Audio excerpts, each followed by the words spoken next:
Je vous le disais dans les titres, les flocons tombent en abondance depuis quelques heures sur le sud du pays. Un épisode neigeux anticipé par les autorités locales. Dans l'Hérault, les saleuses sont donc entrées en action tôt ce matin. Mais l'importance du phénomène et le mauvais équipement des automobilistes ont entraîné des problèmes de circulation. Sur place, Élise Stern avec Christelle Chamond.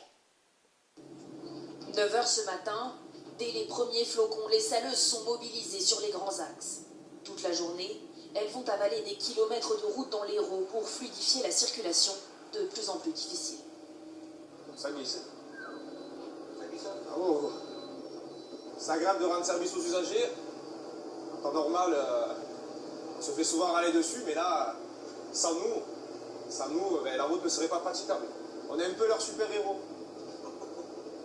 La neige tient déjà au sol. Les gendarmes sont à pied d'œuvre pour aider les automobilistes, surpris par la situation.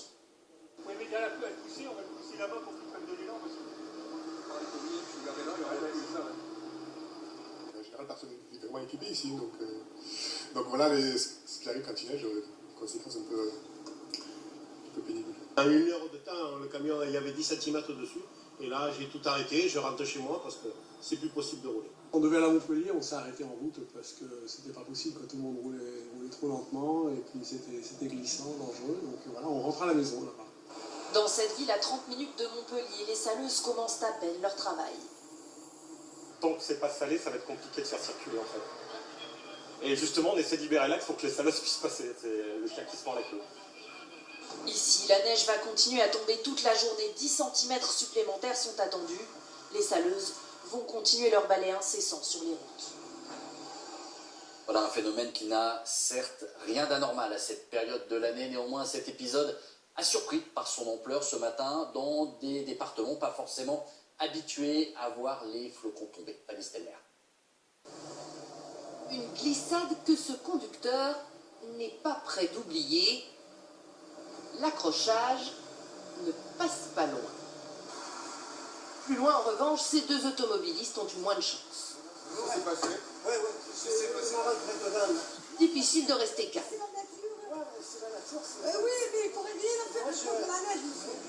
D'autres préfèrent sourire de la situation. Bah, c'est tranquille, hein, il faut la prendre avec de la bonne humeur. Et puis comme on dit, après, bon, les gens du sud n'ont pas l'habitude de la neige. Je vais m'arrêter parce que là je peux plus conduire. Je peux plus Ah, là, conduire. tu chasses. Ouais, je chasse complètement sur toutes les roues, donc je vais arrêter là. Des accrochages par dizaines dans l'Hérault ce matin. Des conditions de circulation tout aussi difficiles plus à l'ouest dans le Béarn. Ces voitures ont bien des difficultés dans la côte de Morlas, près de Pau. À Nîmes, des photos à ne pas rater, les célèbres arènes sont sous la neige. Tandis qu'en bord de mer, la neige a recouvert la plage du Cap d'Agde. Pas de quoi arrêter ce nageur, il faut juste ajouter une chapka au maillot de bain. Le pire, en fait, c'est la neige sur les pieds. Sinon, oui, il est plus meilleur dans l'eau. Un peu plus loin, la plage de la Grande Motte a aussi des allures de banquise, mais ces promeneurs ont préféré, quant à eux, la marche comme activité. Ce matin, la côte basse